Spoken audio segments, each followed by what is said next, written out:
भारत विरोधी ताकत से राहुल गांधी के रिश्ते बड़े आम हैं। कई बार हमने जिक्र भी किया है कि कैसे राहुल गांधी पीओके को पाकिस्तान का हिस्सा बताने वालों के साथ खड़े मिलते हैं।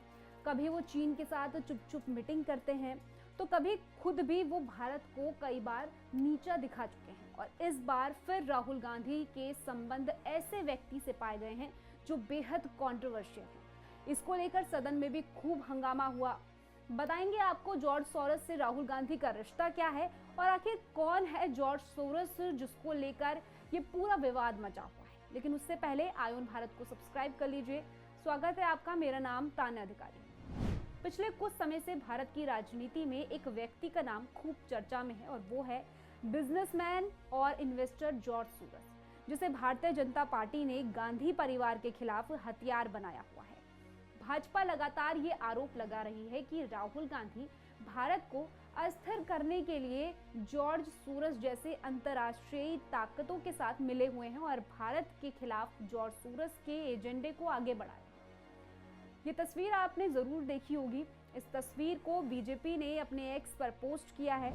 इसे देखने पर यह साफ जाहिर होता है कि Sonia Gandhi George Soros foundation के साथ किस तरह से जुड़ी हुई है। तस्वीर से पता चलता है कि कश्मीर को स्वतंत्र राष्ट्र के रूप में देखने वाले संगठन से गांधी परिवार के किस तरह के संबंध हैं। लगातार बीजेपी गांधी परिवार से राहुल गांधी से जवाब मांग रही है। इस रिश्ते के बारे में उनकी मंशा जाहिर करने को कह रही है, लेकिन कांग्रेस पार्टी बार बार अडानी का राग अलाप रही है। बीजेपी अडानी के मुद्दे पर चर्चा नहीं करना चाहती है। बीजेपी चर्चा से बच रही है, ध्यान भटकाने की चाल रची जा रही है, वगैरह वगैरह। लेकिन कांग्रेस पार्टी इतने बड़े मुद्दे पर, इतने गंभीर आरोपों पर कुछ भी नहीं कह रही। लेकिन जिसको लेकर ये विवाद पूरा मचा हुआ है वो व्यक्ति कौन है? दरअसल जॉर्ज सोरोस वो व्यक्ति है जो कि भारत के खिलाफ लगातार जहर उगलता है। 2017 सोरोस में भाषण देते हुए सोरोस ने कहा था, सबसे बड़ा और सबसे भयानक झटका भारत में लगा है, जहां लोकतांत्रिक रूप से चुने गए नरेंद्र मोदी एक हिंदू राष्ट्र बना रहे हैं। कश्मीर पर दंडात्मक उपाय लागू किए जा रहे हैं। लाखों मुसलमानों से उनकी नागरिकता छीनने की धमकी दी जा रही है। जम्मू कश्मीर से धारा 370 हटाने और नागरिकता संशोधन कानून को लेकर सोरोस ने कहा था, प्रधानमंत्री कश्मीर पर प्रतिबंध लगाकर वहां के लोगों को सजा दे रहे हैं और लाखों मुसलमानों से नागरिकता छीनने की धमकी दे रहे हैं। पिछले साल जब हिंडनबर्ग की रिपोर्ट सामने आई थी, तब भी सोरोस ने भारत विरोधी बातें कही थी। जॉर्ज सोरोस ने कहा था कि मोदी और अडानी करीबी है। अडानी ने शेयर बाजार में फंड जुटाने की कोशिश की, लेकिन वो फेल हो गए। अडानी पर स्टॉक में गड़बड़ी करने के आरोप है। उनके स्टॉक ताश के पत्तों की तरह ढह गए हैं। मोदी इस मुद्दे पर चुप है, लेकिन उन्हें विदेशी निवेशकों और संसद में सवालों के जवाब देने होंगे।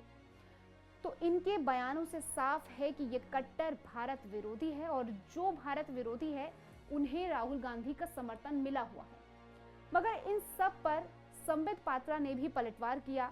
संबित पात्रा ने तो ये तक कह दिया कि राहुल गांधी उच्च दर्जे के गद्दार। सोचिए, विपक्ष के इतने बड़े लीडर को लेकर ये बात कही जा रही है, लेकिन राहुल गांधी एक शब्द भी नहीं बोल रहे हैं। क्यों? ये वही पार्टी है जो कि बेबुनियाद बातों पर तो इतना बड़तंगड़ बनाती है। अडानी के मुद्दे को लेकर इन्होंने पूरा शीतकालीन का सत्र बर्बाद कर दिया, कोई चर्चा नहीं होने दी और आखिर में जब इनकी ही सहयोगी दलों ने ये याद दिलाया कि भैया ये कोई मुद्दा नहीं है, इससे जनता का कोई लेना देना नहीं है, तब जाकर कहीं इन्हें समझ आया कि इस राजनीति से जनता पक गई है, कोई अब इनके साथ नहीं खड़ा है, तो इन्होंने उस पर बोलना बंद कर दिया। लेकिन जब उंगली इन पर उठ रही है तो इन्हें वही घिसा पिटा मुद्दा फिर से याद आ रहा है। राहुल जी, देश की जनता आपको और आपकी पार्टी को अच्छे से जानती है। देश के टुकड़े टुकड़े गैंग से कांग्रेस पार्टी का लंबा नाता रहा है, ये बात सभी को पता है, क्योंकि ये कोई नई बात नहीं है कि राहुल गांधी देश के गद्दारों से संबंध कब कब और कहां कहां रहे हैं। ये बात एक एक व्यक्ति को पता है और शायद इसीलिए ही आपको गद्दार कहा जा रहा है। मगर समझ में नहीं आता है कि अपनी राजनीति चमकाने के चक्कर में राहुल गांधी क्यों इस स्तर पर पहुंच जाते हैं कि सत्ता की पट्टी उनकी आंखों पर बंध चुकी होती है। वो कुछ देख ही नहीं पा रहे होते हैं, मगर जनता की आंखों पर पट्टी नहीं है। जनता देश विरोधी नहीं है, आप देश विरोधी।